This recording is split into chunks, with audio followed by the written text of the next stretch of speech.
Well, we are live. Hello. Hello, world. Welcome, everybody, to the Unready Room. And we're feeling especially animated today, I think. Yes, we are. Absolutely. Unfortunately, we don't have lower decks versions of ourselves. That would be really cool. That's a Actually, I filter do. that needs to be invented for live streaming, right? I actually do have a lower decks version of myself. No, but I mean, I'm saying we need a filter, like a Oh, streaming yes, filter. Yeah. yes. Yeah, that needs to be a thing. Turn yourself into a lower decks character, yes, and give you all the options, not just a few. Yeah, absolutely. Well, if you don't know, of course, we are here on this special day and this special time to talk about again, my brain wants to say Lower Decks episode, Strange New Worlds episode, Those Old Scientists, the wonderful, long awaited, highly anticipated, all those other descriptors episode that was surprise released on Saturday. So, yeah, Yeah. very happy to be here. Very happy to have those who have joined us with us here to talk about it. Thank you.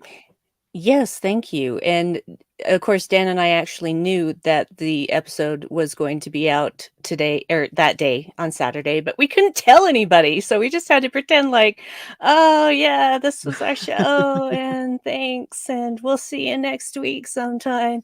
Yeah. Yeah, but very, very happy that everybody got to see it.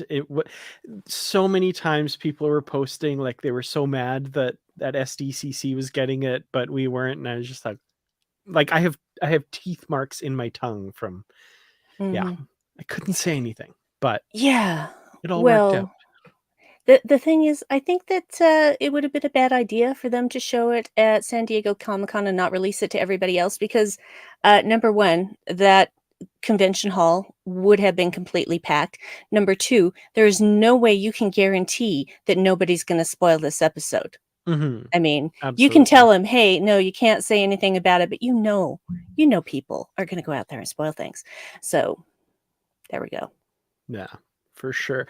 Well, I'm also I've gone on the Memory Alpha page for this episode as well because there's a few things that I was curious about, and of course, they've answered it right away. Um, First of all, we've got Brad Boimler's ensign's log at the start of the episode, which by the star date places it immediately after the Lower Decks episode Here All Trust Nothing. So they went right from Deep Mm. Space Nine to doing this here. So that was interesting because I was curious where exactly it fit in. And apparently there's your answer right there. Excellent. I'm sorry, guys. If you see me with a tissue, it's because I had a bloody nose right before we started, and I'm just making Mm, sure that no more blood gets on my face. So, not fun. Patrick, I think that's the record I've seen so far. yeah, Yeah. I'm only at 4. Sorry, I feel like I feel terrible now. I feel like I should have watched it at least 3 more times, and then I Well, could have beaten Patrick. no, I've only seen it twice. I think Tristan said he's seen it 4 times. So you're in good company there, Brandi. That's awesome. Yeah. Matthew's seen it 3 times. There we go. So, yeah, lots to talk about with this episode, obviously. So much fun. I was so looking forward to this, and it definitely didn't disappoint. So, uh, interestingly, my first thought, and they kind of got me with this because a few times in the past they've played with that opening shot where you see the ship flying around with the Star Trek branding and stuff when it's something special, like the Picard finale, for example. Mm. And so the Enterprise shows up and blasts off, and I was like, oh, they kind of missed a trick by not making it look animated or not having the Cerritos there or something. But of course, then we get to the opening credits, and the entire opening credits are animated in the Lower Deck style, and it was beautiful. It was so well done. It was so well done, and I almost wish that those were the credits all the time. They were that good. They were really, really good. And of course, the little larval space creature clomped onto the nacelle. Yeah, not little though. I mean, No. that thing is big. I mean, it might be little by comparison to its mom, but That's a yeah, scary thought. and I love how it just kinda they just kinda threw it off when they got to Starbase when it just kinda detached and went dark. It's like, Yeah. "Oh, I'm full." And now they're in a food coma, that parasite or whatever you wanna call it. It's funny watching it the second time, and I don't imagine this was at all intentional, but Pike has that line later on, "We're gonna drop them off at Starbase One, and they'll be their problem." I was like, "Hey, that's what they did with that creature in the credits. They just Yeah, dropped it off at Starbase One. It's their problem now." yeah, it's your problem. Yeah, they didn't have Scotty around yet to, teach them how to sour the milk. Mhm. Sorry, it had to be done. You all were thinking it. Yeah, and the koala was there in the opening credits. That was great too. Mhm. I only noticed that the first time because I think I paused it till, like, we were getting snacks ready and stuff, and I came back and looked at the paused screen, and of course, there it is. I was like, "I would not have even given that a second glance if I hadn't paused there." I'm so glad I did. That was wonderful. I was paying very specific attention during the credits and just looking at every little thing, and Dave laughed when the creature detached at Starbase One. He's like, So "Oh, nice touch." And then at the very end, we're both like, "Koala." So, yeah, getting into the actual episode, we start with the lower decks in the animated style in that star date that we mentioned. So in the future, relative to the Strange New World, future and past is going to have a really weird connotation when we're talking about two shows that are set in the future, but y'all know what I mean. Um, and yeah, I was really excited that not only do we get Boimler and Mariner, but we get Rutherford and Tendi as well. And didn't quite know how that was all going to work before the episode actually came out. Whether we would see them, but yeah, we have them here, not in live action, obviously, which I was watching with my wife and she kept waiting for them to come through the portal too. And I was like, no, they're not going to. But No. we still get to hear them and see them in the forms we're used to. So that was wonderful. It was. I loved how excited Rutherford was to possibly scan tachyons. Yeah. He was very thrilled about tachyons for sure. Super thrilled, super thrilled. Mhm. Um, Weird pronunciation of tachyons. He kind of almost sounded like he was saying tachyons. I noticed, Mhm. somebody pointed that out. I can't remember who, but, maybe just his we'll say it's his accent. It's fine. Yeah, it's fine. Yeah. Because if it were a problem, then they would have made him do it again. So, Yeah, they totally. Mike McMahon was fine with it, so we're good. Um, my wife and I both laughed our butts off at "Remember Me!" Mostly because I feel like it's something I would say if I was in that Yeah. situation. Like, I don't know why, but that Yeah. I related to that. I thought that was great. "The portal is trying to portal me!" Stop lurching towards it. As if he had a choice. Exactly.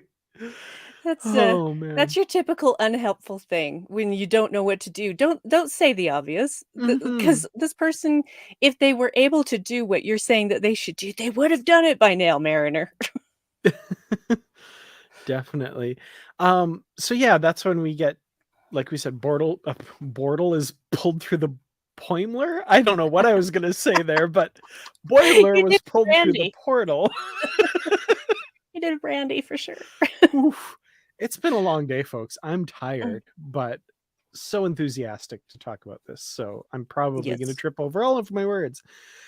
But um yeah, so Boimler ignores Tendy's advice and continues to lurch towards it. Um, not by choice. Gets pulled in. Remember Me, aspect ratio changes, suddenly live action, and he appears at the feet of three Starfleet officers and who look very realistic, according to Boimler. That was a nice in joke. Very much. This episode is so self-aware. It's great. I love it. Mhm. That's the one of the main beauties of it is that it knows exactly what it is and what it's doing, and it knows that we know that it knows what it's doing. Hmm. And I feel like that would have been, it would have, for some people who make and produce episodes like this, it would almost be tempting to kind of smooth the rough edges of these characters and make them fit in a little better, slow down their speech patterns, make them more. But no, they go for it. They allow them to be the characters they are, and I think that really works for this episode. And I'm glad there was no inclinations to kind of do that, to make it, well, we need to make it fit better. No, no, no, let them be their characters, and it's wonderful. Yes. Yes, it is. And, I think people forget how tall Jack Quaid is until they see him next to Yes. everybody else. Because Jack's like 6'2", at the very least, closer to 6'3". He is a tall man. And Tawny's like, she's Una sized. She's 5'11". So yeah, they're very tall people, which and this was said on the episode of the Ready Room covering this, that means that Shax and Ransom are like 8 feet tall Yeah. in live action. Huh. I wonder if there's something in the, no, I guess the TNG crew traveled back to like the 18th or the 19th century, so that doesn't hold. I was like, are people just that much taller in the future? Maybe like if you scale everybody using Jack Quaid's Boimler as the and then scale everybody, wouldn't quite work, I don't think. But No. yeah, he is tall, man, oh man. Definitely noticed that in a lot of the wide shots, and anytime he's next to La'an. Mhm. Yeah, La'an There's like an is extra pocket-sized. La'an on top of La'an to get to his Yeah, height. yeah, La'an is pocket-sized for sure. Hmm.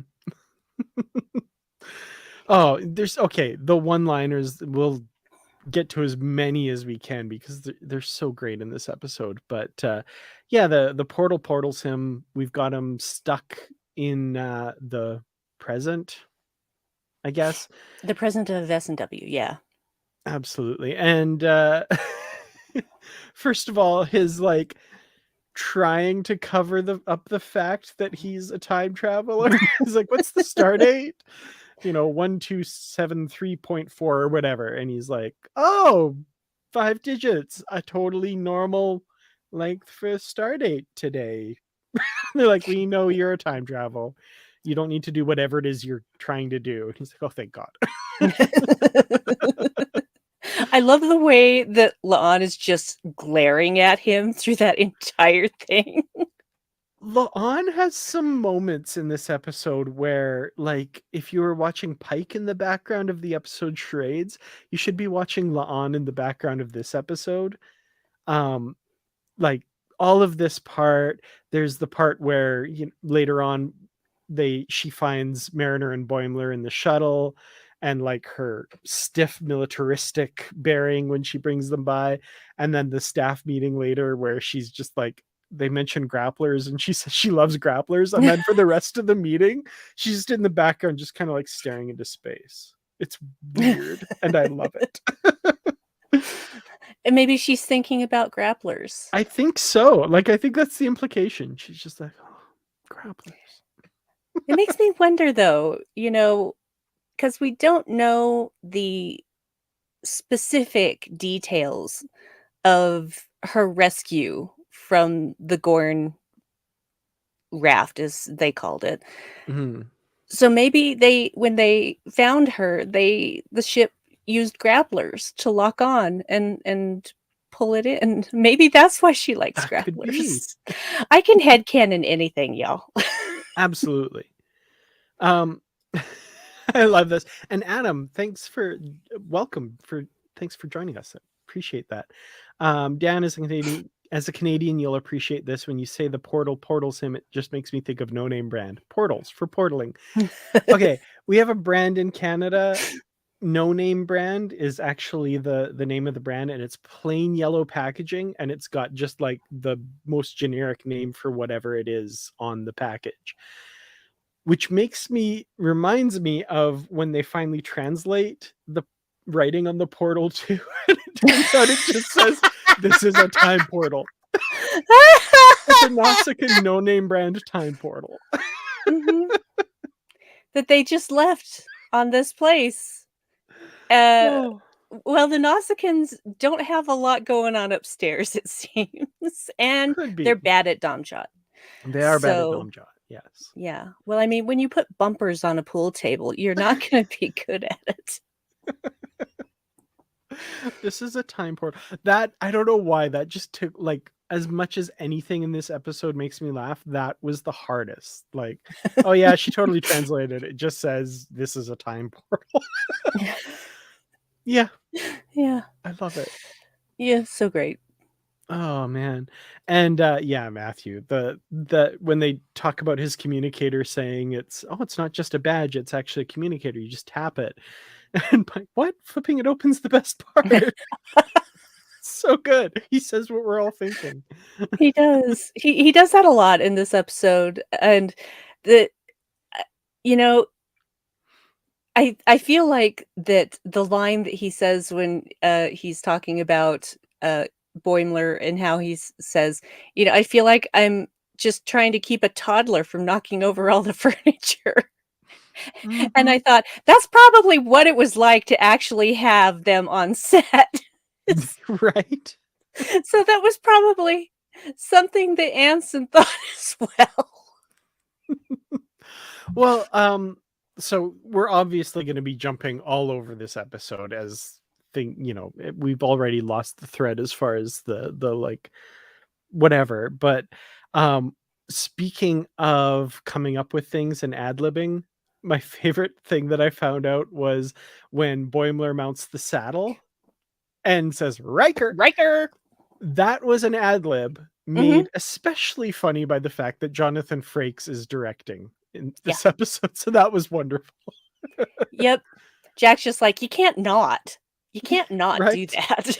So and Frakes was fine with it, obviously. Hmm. So, apparently he was fine with a lot of stuff they did, and I wanna see all the outtakes. I wanna see the Oh stuff that they man. cut out of the episode, the different takes.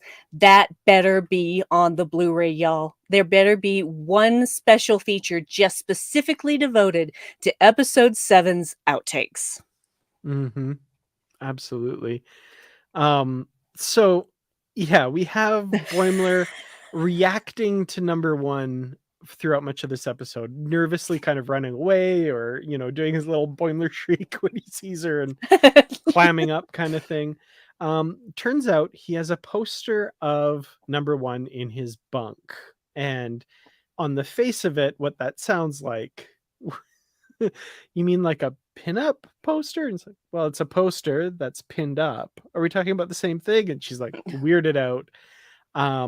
But one of my favorite moments, of course, in the episode, given what just happened a few episodes ago, the fact that a Starfleet recruiting poster has number one on it with Ad Astra per Aspera, what that means to number one, like everything she went through, where just a few episodes ago she was facing the possibility of dishonorable discharge and 20 years in the stockade. Like it was that or remain in Starfleet and then become the poster girl slash woman of Starfleet recruitment. That's awesome. Like, how cool is Mm, that? that's so cool, and it makes me so happy. Especially when Mariner's like, "Oh, I think that I didn't really explain that right." And when she says the thing about the poster, and Boimler looks up like, Boimler in the "What? background. You told her?" And the Mariner's like, come over here." Yeah. Oh my god, this episode is so full of wonderful things that it would take me 3 hours to really talk about it properly, but we don't have that kind of time. So Yeah.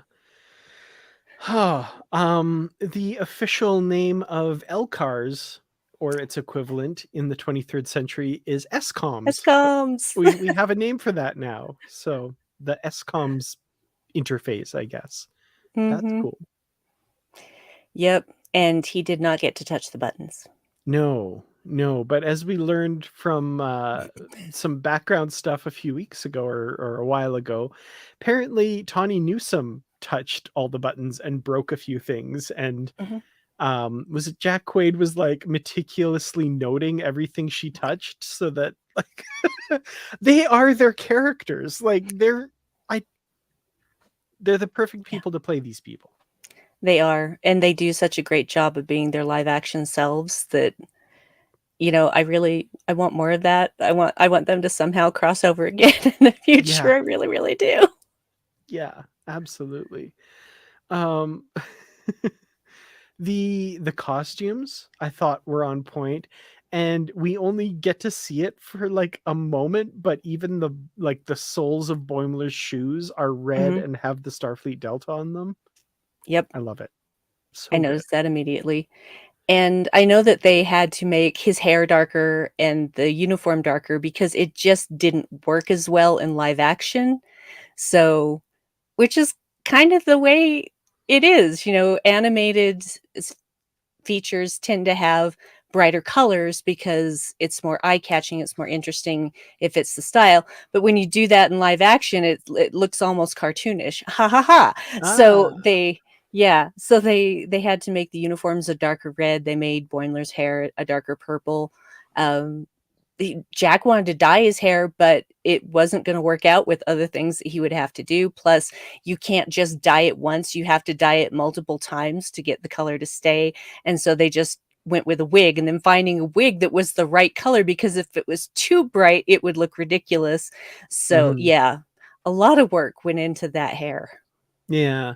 I remember when Jonathan Frakes was a guest on the Pod Directive with Tawny Newsome a while ago, and they talked a bit about that. And not they didn't get into it a lot because it was still way before it aired and stuff, but one of the things he said was that Boimler's hair is purple, not as purple as I would have liked, but it is purple. So Yeah. yeah. Well, we know that Boimler, by his own accidental admission, dyes his hair. Hmm. And dyes his eyebrows. Apparently Mm. his Well, eyebrows are yeah, purple there too.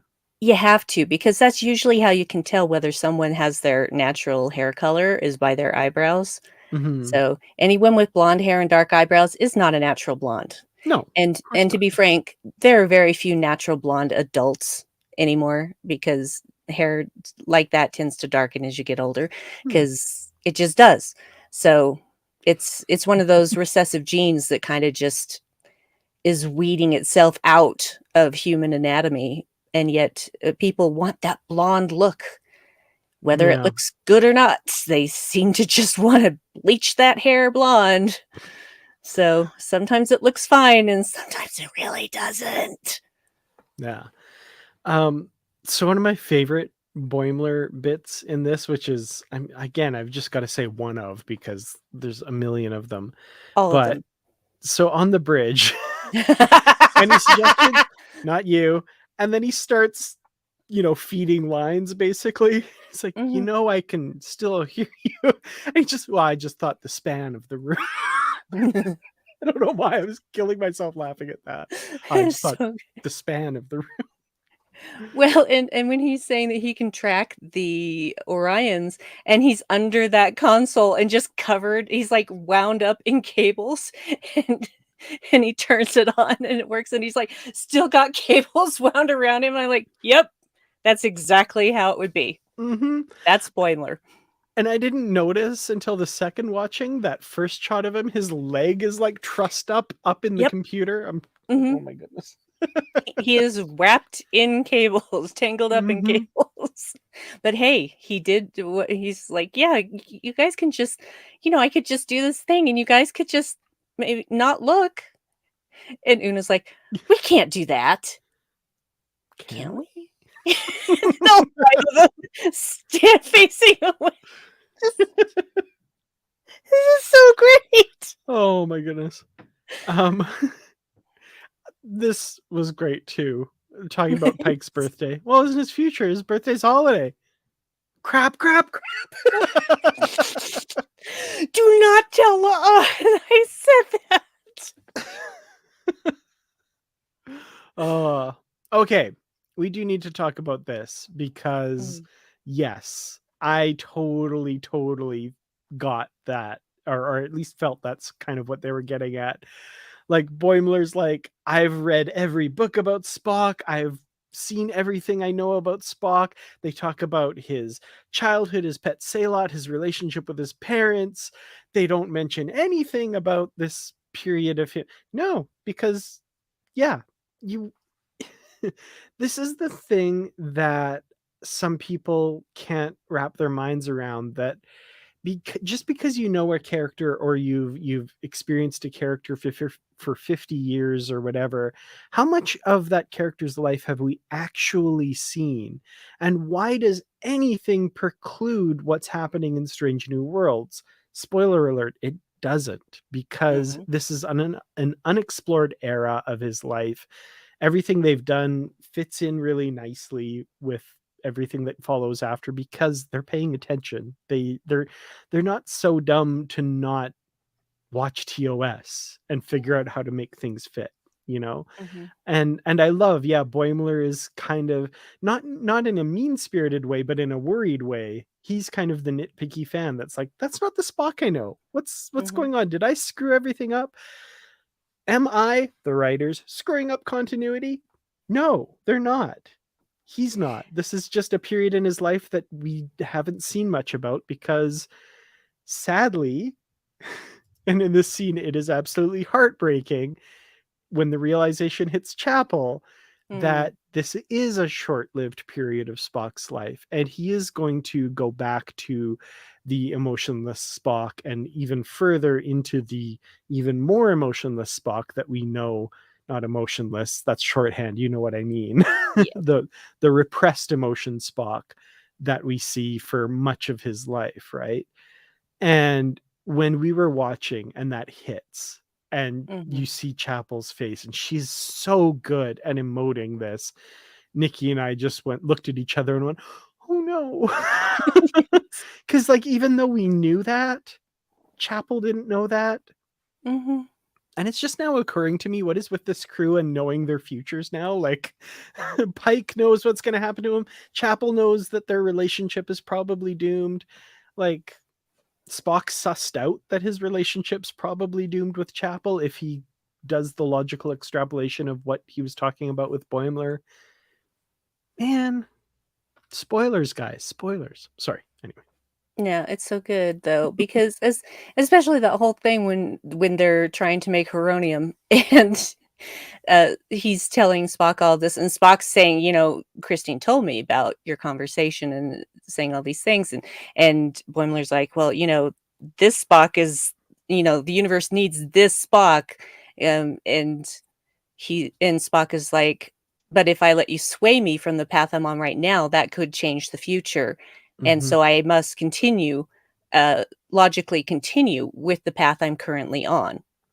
And he basically says, is that not logical? And just, Boimler's got nothing. He's got nothing. Mm-hmm. Because it's like, oh, yeah, that's right. That scene also has the best Boimler scream. Oh my gosh. Oh my God. Okay, Spock in this scene as well, by the way, Mm. like, the thing starts sparking and Boimler starts screaming, and he says, "Are sparks normal?" Spock has already started noping out of there. He never Yep. the first spark goes and he like starts walking. Hmm. It's like, is that no, seek cover. As he's already like, Boimler's like, "Oh crap." I Yeah. love that. Oh my I god. I do too. I also love the whole thing where Spock's like, I find myself curious about chance. Do you feel lucky?" The funny thing is, okay, the whole Spock smiling thing is creepy. I think we can all agree that Yes. it's creepy because he's trying it on. The thing is, because again, Ethan is a genius, it's still kind of like a performance thing right now. It's Mhm. not really something he's doing naturally, and so that smile never reaches his eyes. How he does that, I don't freaking know, but he does it, and it's so good and so creepy. Mhm. And yeah, the zoom in. The zoom in on the smile every time, and then Boimler's kind of like, "Eh." His reaction to it, so good. Yeah. Oh my god. Um, yeah, there's so much in this episode, and yeah, plot wise, I don't even know where we are, but they As they they need to send Boimler back through the portal, but it gets stolen by the Orions. Oh man, they chase it down, they get it back, they trade the grain for it, they figure out that there's wait, nope, there's enough heronium in it to make the one attempt, and of course that's when Mariner comes and joins them. So we get yeah. double the fun here. Double the fun, and I love how she basically just collides with Boimler. And she's like, "It's like being hit by a whirlwind." And then Mm-hmm. she gets up like, "Hell yeah, I did!" So proud of herself while everyone else is going, "No!" Mm-hmm. So great. Tawny Newsome in this episode, we should talk a bit about her because she, I love her in this. Mhm, Her enthusiasm, there's a realism to it that I just love, and the whenever the camera's off her and she kind of trails away and you hear little snippets of what she's saying, it's so Mariner and I love it. Um, the conference room scene or the briefing room scene where she's like keeps kind of butting in, they look at her and she like squeaks back on the table kind of thing. Totally thinking of her like pissing off her mom and the admiral in Lower Decks in season 1 and stuff, and ah, she would be the best and the worst person to have in a meeting. Yes, absolutely, because she does not know how to shut up. And that's fine. That's why we love Mariner. Hmm. And I of course, Tawny is a lifelong Star Trek fan. Huge, huge fan. Yeah. And, so for her, she's like, "Okay, so I get to be in live action. I get to be so this is Mariner in talking to Uhura, and then this is Tawny talking to Uhura, and then this is Tawny talking to Celia, and it just works on 3 levels." And Hmm. she was just over the moon to be able to do that. Totally.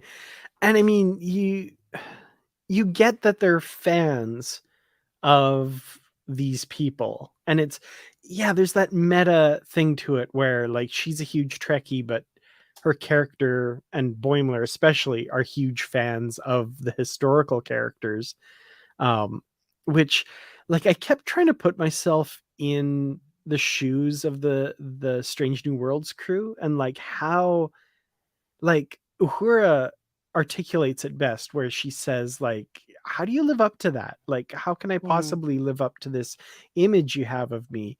And I kind of was flashing back a little bit to Zephyr Cochrane in First mm, Contact, right? yeah, Don't try to be a great man, just be a man. Like, all these people have this image of this person, and nothing he does, even if he wasn't, a bit of a burnout, even if he wasn't that, he would never live up to that because they have this image in their head.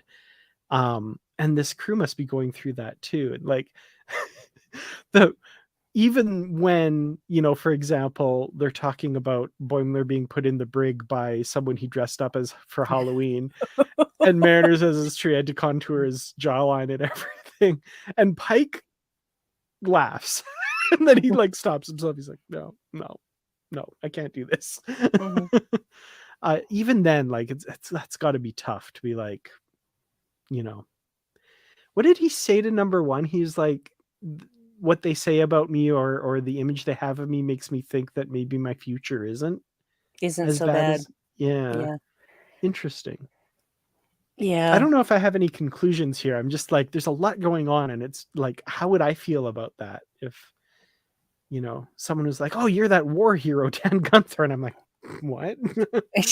Yeah. Erica seemed pretty happy that someone recognized her as a war hero, so, Hmm. yeah. I was wondering, and after two viewings, I still can't quite figure out if what that means. Is that still something in the future, or is it because of the Klingon War? Oh, it's totally a Klingon war, Okay, I'm because sure. she does mention something about the Klingon front later in the episode as well. So Yeah.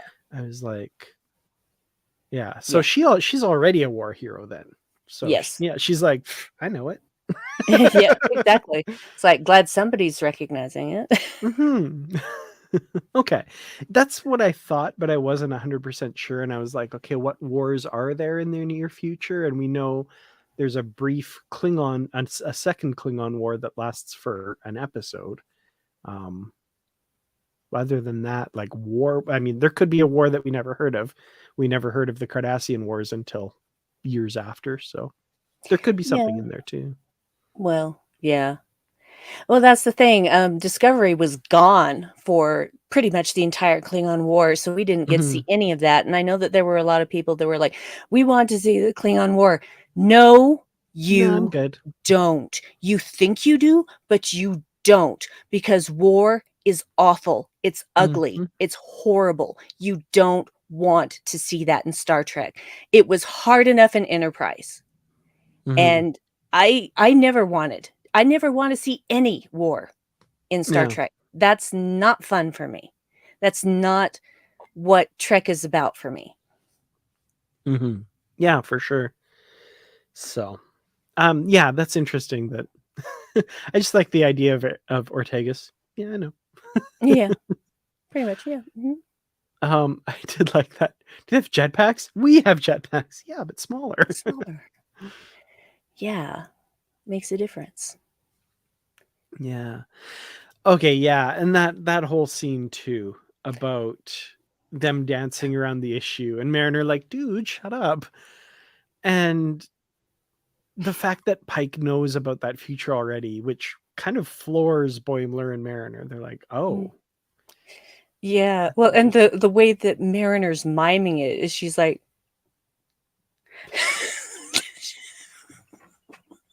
Oh, that's so bad. that shouldn't be funny. Yeah. Yeah. Yeah, it shouldn't be funny, but it really, really, really is. So It's so Mariner though. Like it's she oh doesn't want man. to say the words, but she's like mimicking the beep chair in the face. Oh, but Yeah. still like a heartbreaking scene. And that thing that Boimler does where he spends most of the time being ridiculous, Mm, but he's got such a heart to him and he has such words of wisdom sometimes. When he's talking, Pike says, "This is the first year that I will be older than my dad was when he died, and my whole intention was to find this fishing hole and have that conversation with him and stuff." And I didn't get that last conversation, and Boimler says, just maybe there are people here that will want to have more conversations with you but won't be able to. And, oh, that was mhm. heartbreaking. Yeah. And you see Pike think about it for a second and realize, ah, Hmm. do I want to make other people feel like I feel right now? Sorry, thunder is happening. Oh, You heard that? we just had ours before the so that was I was like, is that my end or yours? Yeah, that's my end for sure. Wow. It's been a weird day. Hmm. Oh man. Sorry. I'm just reading this comment. We do know that Boimler has a legacy, right? He is known in history as the laziest and most undisciplined officer, for which the Boimler effect was created.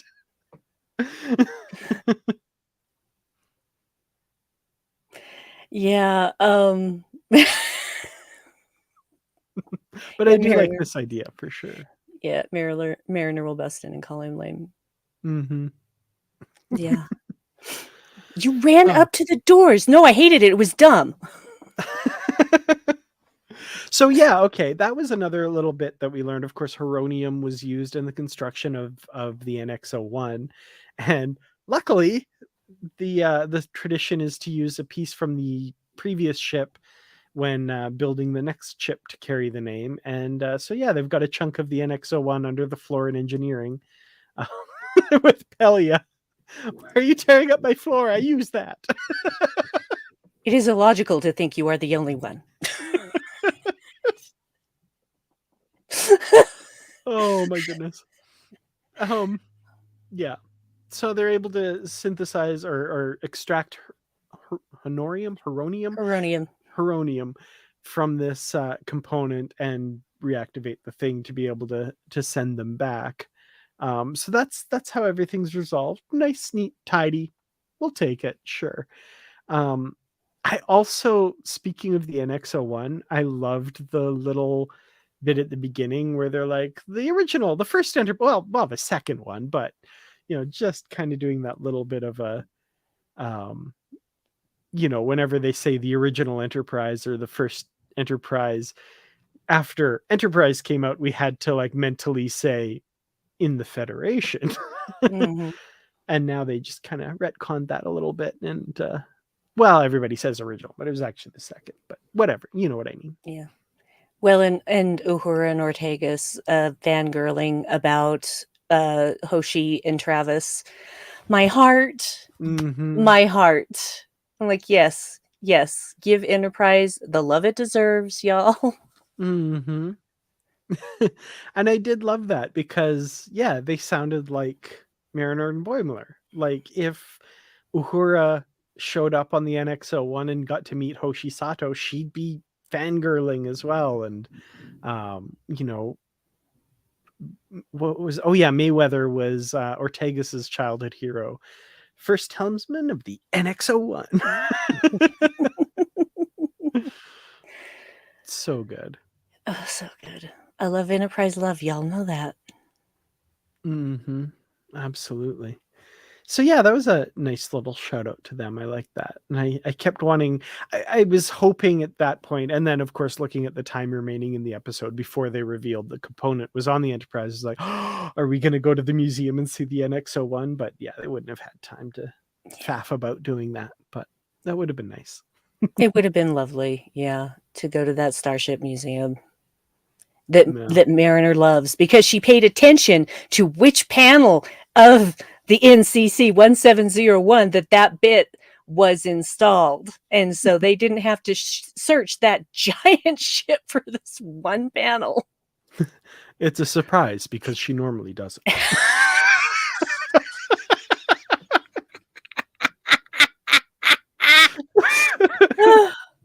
Thanks, Spock. Thank you. Oh, Spock in this episode. Oh my word. Yeah. Mm-hmm. And he and Ethan have Jack and Ethan have been friends for years. They actually met at a Dragon Con and Hmm. they bonded right away because they're both children of famous parents and grandparents and both born and raised in LA, which nobody ever thinks that anyone in the industry is actually from LA, but guess what, they are Yeah. sometimes. So yeah, they had a lot of fun. And in fact, Jack said on the Ready Room that once they were done with filming, they were hanging out with Ethan, and Ethan's like, "So you guys know that this friendship's forever, right? This is a thing, right? You guys know that, right?" And they're like, "Yeah, yeah, we know." Aw, that's awesome. It's precious. So between I love this. This came out. Somebody made this comment ages ago when I think we first saw that trailer where Boimler's freaking out because Spock gives the live long and prosper, and he's like and stumbles over his words as he beams out. But somebody made this comment then, and it really especially holds true now, that Starfleet needs an actual like enshrined bit in Starfleet law that says when you go back in time, you do not try to bang Spock. Hmm. Because between Jadzia Dax and Brad Boimler and Beckett Mariner, Hmm. that rule needs to be in place. And Spock heard what she was saying. He did. Absolutely. Absolutely. I was not prepared for how hot young Spock is. And I'm like, girl, none of us were, okay? There's a little bit, and I'm convinced this is intentional. This is totally kind of jumping the rails a little bit, but Trials and Tribulations, very similar to what's going on in this episode. That scene in the hallway when Cisco and Jadzia are working on the thing, and Spock and Kirk are there, and Jadzia is talking about that. She's saying, it's like, "Oh, I never knew he was so attractive. Those eyes." And Cisco's like, "Kirk was quite the ladies' man." No, not Kirk. Spock. And Cisco's reaction when he looks up and sees Spock and goes, "Let's go." Cisco knows Spock heard all of that. Mm-hmm. Spock is like, some random crew member is crushing on me once again. And Cisco's like, "Let's go." Yes. He probably has no idea as to why, you know, Mm-hmm. because he's just he doesn't think of himself that way. So he's just probably confused every time that happens, Mm-hmm. which is a lot. Let's be Yeah, honest. it's It's a true. lot. This is a good point. I think that might be the case at this point. Oh man. Oh Oh, no, Janeway had a really good Janeway did. relationship with her dad. Yeah. Yeah. Yeah. She had a That's very it. good Well, I relationship. guess Archer did too. He just lost him Yeah. at a fairly early age. Yeah. Earlier than Most, yeah. we wanted, yeah. Yeah. Michael had a good relationship with her dad and her foster dad. That's true. That's true. Yeah. It's about 50-50 at this point, I guess, maybe. Yeah, Saru not so much. Not so No. much didn't much have a great relationship with his dad, but didn't hate his dad. But just Lorca probably killed his dad. Just saying. the mirror one, yes, absolutely. The prime one, jury's out on that. Yeah. The only Lorca we've met has killed his dad, I'm sure. Yeah. Yeah. Anyway. Oh yeah, so yeah. Oh, poor Pike. I know. Yeah. Well, man, I don't know what else. NCC 1701 dash nothing. What would What be would after come the after the dash? dash? And it was like, oh. I love how she actually does it. Oh. What else is there? Oh, the okay. We do you need to talk about this character? We have the Orion science ship. Mm-hmm. Gorgeous model, by the way, which looks very much like the one from the remastered version of Journey to Babel. Very nice touch there. Yes. But this Orion captain, I love this guy. I think I liked him throughout the episode, but then at the end when they're like, we can say it was discovered by Orion scientists. And he's like, that's all I ever wanted. I love that. That was so awesome. It was awesome. He was cool. I do love how they bust out Mistress of the Winter Constellations again. And he's like, whoa. I know that. Yeah, and they learn Tendy's grandmother's name, and that was nice that they made that little connection to Tendy. That was pretty cool. Definitely. I appreciated that, especially with Boimler saying more than once that it's offensive in the future to assume that an Orion is a pirate. Mm-hmm. So, Yeah. I like that. And I like that at the beginning where he was kind of going like, was scientist an occupation of Orion's back then? And Tendy's like, and Mariner's like, Boyms, maybe we should just defer to Tendy on this one. I really liked that. Yeah, especially when he basically almost does, oh my gosh, a Miglimo thing when he goes Tendy, Tendy, Tendy, Tendy, Tendy. Oh, Tendy, Tendy, Tendy. I was like, that's very Miglimo right there. Oh man. Worf's honor. Yeah. That was good. Yeah. Ah, yeah. So many things. Okay, Boimler speed walk. Yes. Oh my god. A- And How just ex how did he do that so perfectly? I mean, the swing of the hips and everything, he nailed that. so good. Nailed it. And I know people did bring that up in the comments earlier, so credit to them. I can't find the comments, but yes, Oh, Boimler's Section 31 speed walk. I died. That was the moment when I really just died, and Dave had to scrape me off the couch.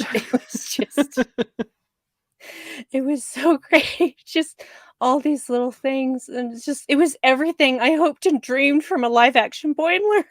Yeah, for sure. I'm really hoping Tendy's backstory is something we get a lot more of in season 4 of Lower Decks, because I feel like they've set up enough stuff there that there's some really good things for them to play with. I feel like we need to learn more about her for sure. Yes, agree. Because we know her parents are actually pirates. Mm-hmm. And she's done some pirating and is very good at it. Yes, but it's not her happy place. No, definitely not. But when it comes to hijacking a Karama starship, she's got it. Mhm. Oh shoot, there's something else I was gonna bring up. Now I cannot for the life of me remember. Hmm. Oh well. Um, yeah. so so so much in this episode that I love. Hot Spock. I'm sorry, I'm just looking at the notes here again. Hot Spock as she calls him. Oh my god.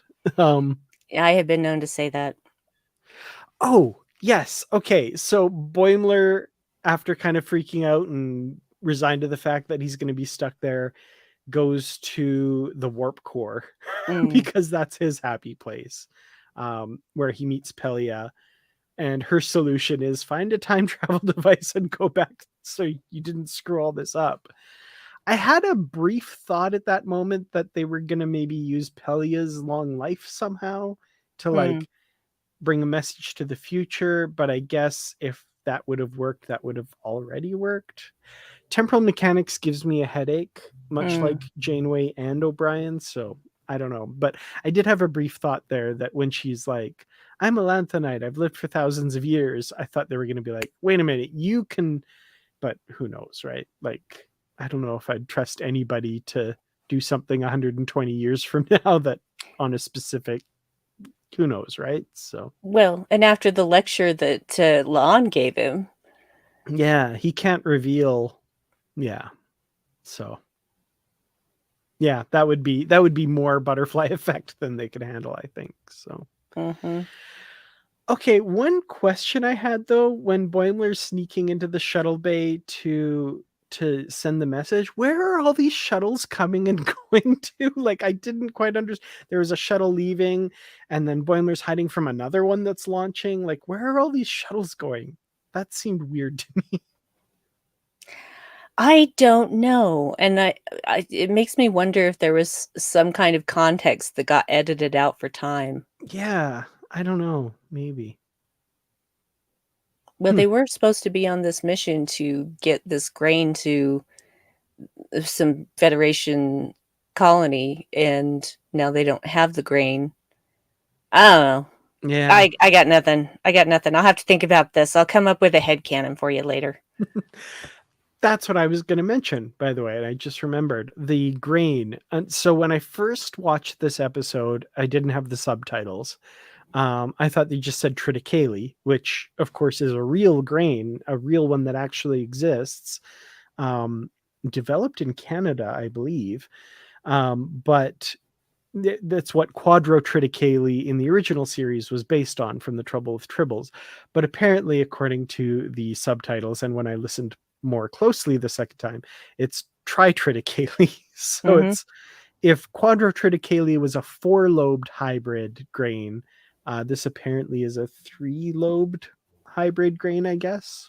I mhm. don't know a lot about grain. I don't know how that works, but That's a thing, I guess. We'll go with that. I Sure. think that's sufficient. Yeah. I'm Yeah. waiting for them to like go back to into I was glad like in Archer's time they didn't have like monolithium. I'm like, okay, that makes life better. uh Yeah. we'll Or just knock just lithium. yeah. It was just Actually, lithium.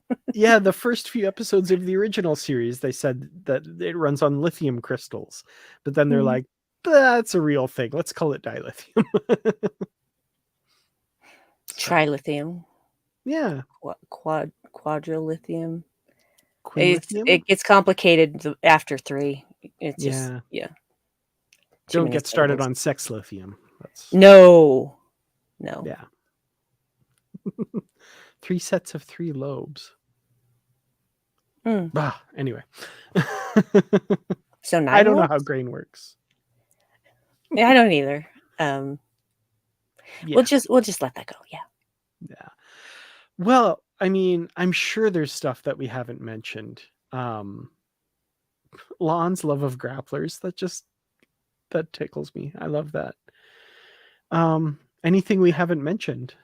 Mariner getting Uhura to take a break and Yes. making drinks for the ladies. Yes. Oh man.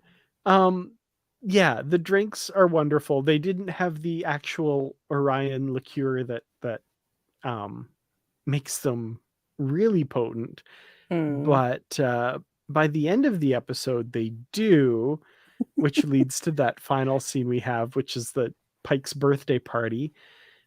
Everyone's feeling a little two-dimensional, and Spock's arm does not normally do that. Um, I loved that. The only thing I kind of wish was a little different was I think Pike's hair needed to be way more exaggerated than it Yes, was. agree. I was Mhm. expecting it to be way more exaggerated, but it wasn't. I I really do appreciate, La'an because they were saying, "Oh, now you're gonna be her next project now that we've got Uhura to relax." She's like, "Oh god." Yeah. And and then Erica going, "Are my eyes really big?" Blink, blink, the little blink sound effects too. Yes. So What the great. hell is in these things? So good.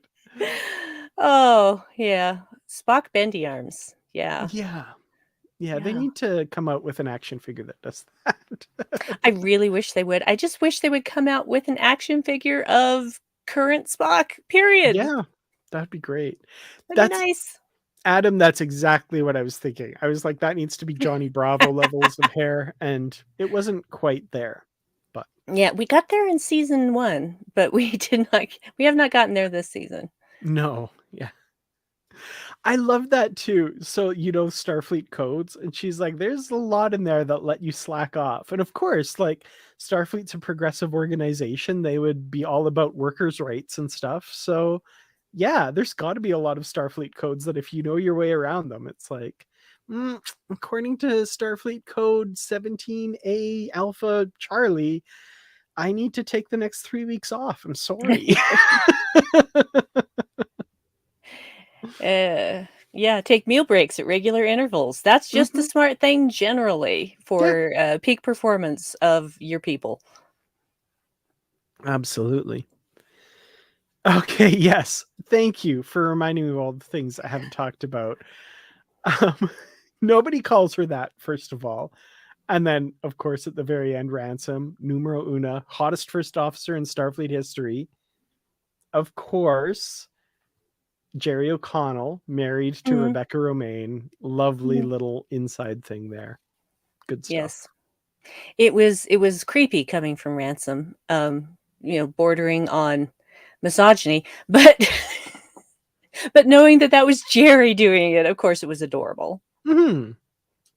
Yeah. Um. Yeah. Anything else that we haven't talked about yet? I feel like there's so much.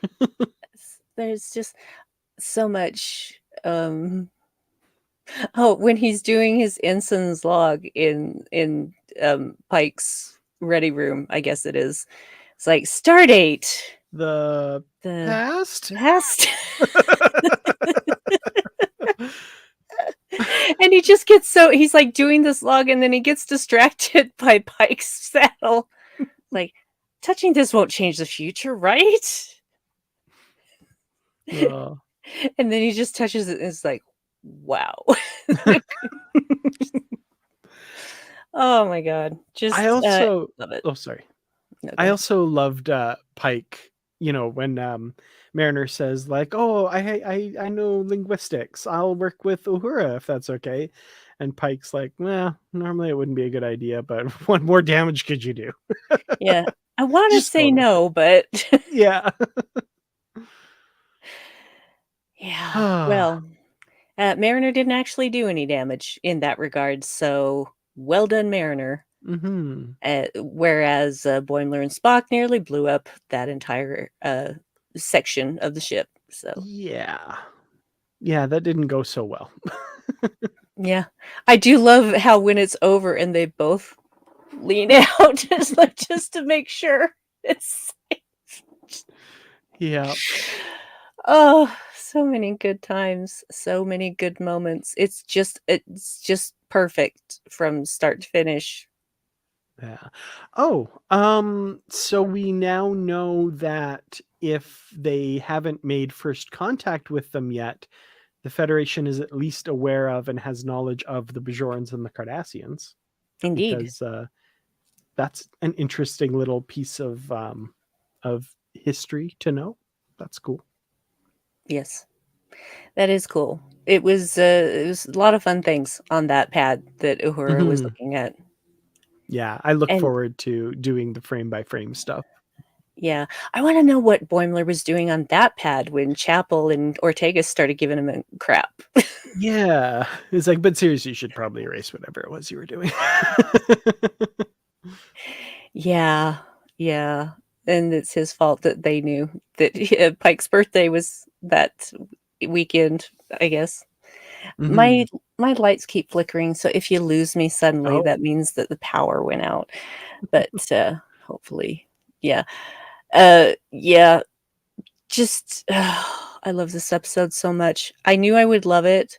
I didn't know that it would be this amazing. Even though I thought it was amazing, it exceeded my expectations in every way. Mhm. Yeah, I have to agree with that. It was as good as I thought it would be. Like, I was really excited for it, and it was as good as I figured it had to be. Like, it had to be really good, right? So, final thoughts and ratings, I guess, is where we're at now. Um, Um, Live action Boimler will live in my heart forever because Boimler's my favorite character on Lower Decks. I don't usually pick favorites, but it's Boimler. And I identify hard with a lot of Boimler's tendencies. So Boimler's my guy. And so to have so much of him in live action just really made me so happy. Uh, I'm happy that they released this early for everybody because I got to watch it on a weekend, and that meant I got to watch it multiple times. So right after we watched it the first time, I immediately went in the other room and started watching it for a second time. Watched it for a third time on Sunday and watched it for a fourth time today, and gonna watch it a few more thousand times. So I 50 out of 10. Love it. mhm. So I will give this one big Riker. That's great. Yeah, I loved this episode. It was so much fun from start to finish. I think it's the only episode of Star Trek that I think both Nikki and I have watched twice. She doesn't usually, when I do the second and multiple viewings for various things, she's like, oh, she's gonna go do something else. But she was watching from the other room and then eventually came in and joined me for it because it's just that much fun. It I could is. hear her laughing from the other room every time something happened. It's so good and it's so rewatchable. It's so much fun. I love also that we got the season 4 trailer for Lower Decks, and in that trailer, Mariner says, "Oh, that Pike thing we're not supposed to talk about." Mhm. That was great. Yes. Yeah, I need to watch that trailer a few more times to unpack everything that's in it.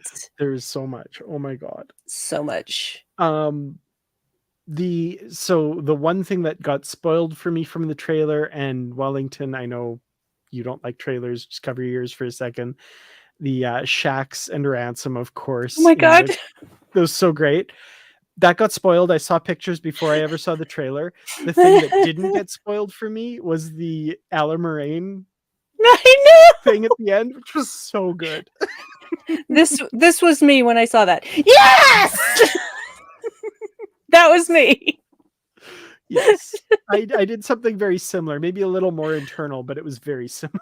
Oh, no, mine was out loud. Absolutely out loud, so. So, oh, wave hands for Wellington to unmute. No, come back. Come back.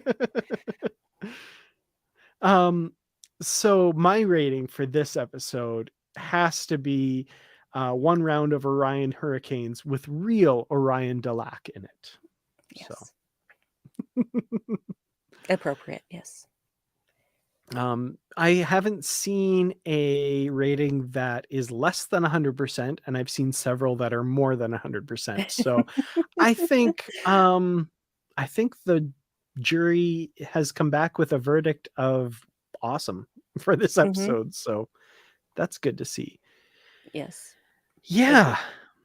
So there we go. That's our kind of middle of the week surprise episode discussion. We're gonna have to have another one this weekend for the other new episode that's coming out this week. Still, everything's kind of moved up a week in the release schedule. So we have Under the Cloak of War is the next episode, and yeah, we will be talking about that.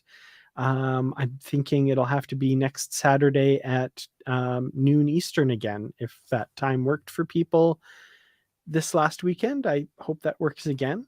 I really appreciate it. My work schedule is such that that's the only time I'm available on the weekend. So I hope that works. It works for me. So Yeah, awesome. And then the week after that, I think we need to talk about for just a second. The week after that is confirmed now to be Star Trek's first musical episode, if you don't count The Way to Eden, I guess. Mm. Subspace Rhapsody is the name of that episode, and it's not come out yet. We've seen little snippets of it, but already there is division among the fandom out there for it. So yeah, I'm curious. I'm curious and fascinated is where I'm standing on that at the moment. So I'm yes. looking forward to seeing it, as I look forward to seeing every episode of Star Trek. And yeah, see what they do. I'm curious.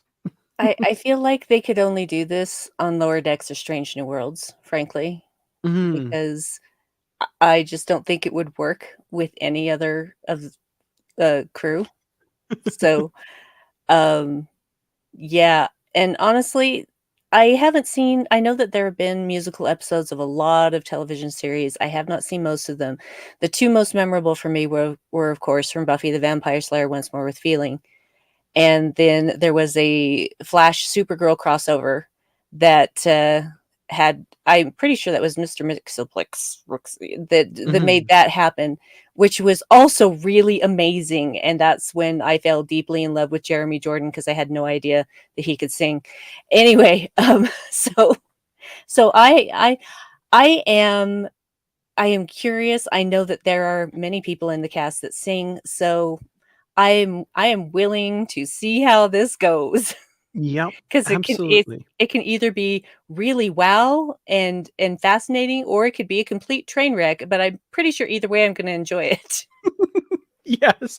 I don't see in what universe a musical episode is gonna be. So either way, we're gonna be like It's gonna be I memorable. yeah, we're gonna be wowed. Mm. Either that was amazing or that was, like you said, a train wreck. Um, I think it's probably the former.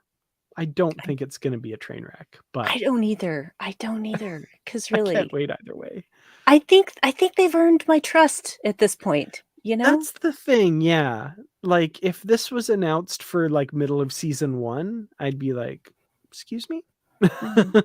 But at this point, they pulled off the Lower Decks crossover, which I was gonna love no matter what, I think, but Agree. it could've I could have loved it and it still could have been awful. Mhm. But it definitely wasn't awful. So, yeah, big swings. I like big swings. So, Yeah. Sorry. sorry, TNG had a sex candle ghost, so nothing is gonna ever be more ridiculous than that. So, Yeah, so just remember that when approaching this episode 9. So, yeah. Well, we'll talk about it in a couple weeks for sure. Well, week and a half, I guess. Week and a bit, yeah. whatever.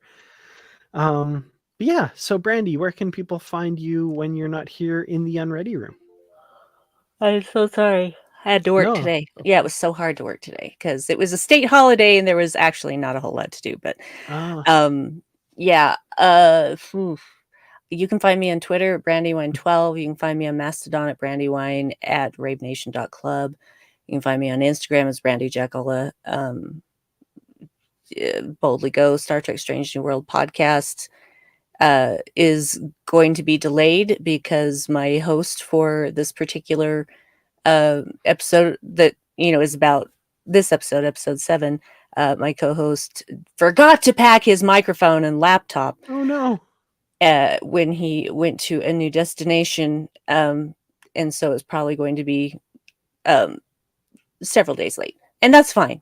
That's fine. I'm just saying, don't be surprised. The schedule is not set in stone because I have all of these different guests this time, and they all live in different time zones and have different lives, and so just it's fine. It's fine.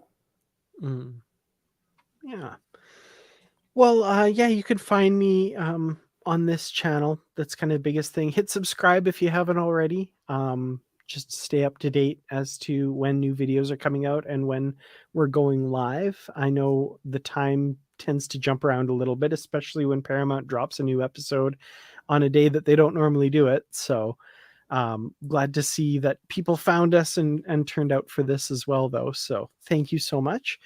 And yeah, the Positively Trek podcast is the other big thing that's going on for me. So join me there. And yeah, until next week, I guess next week's a little bit more on the, I'm assuming from the title, Under the Cloak of War, probably a bit of a darker tale than this week's. So probably lots of interesting things to talk about there, though. So I hope you'll join us then as well. Until then, as always, live long and prosper. Live logs. I can't do that with my left hand. Live logs and proper and all that other You stuff. you